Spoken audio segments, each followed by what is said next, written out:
बिस्मि रब्बिक, और अपने पाक परवरदिगार आलम के नाम से। पता ये चला कि इल्म के बगैर इंसानी जिंदगी का तस्वुर मुमकिन नहीं है।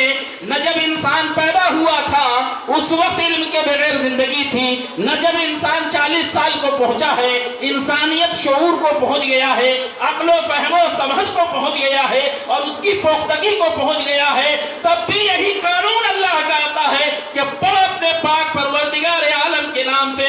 गोया कि इल्म इंसान की घुट्टी में पेवस्त है।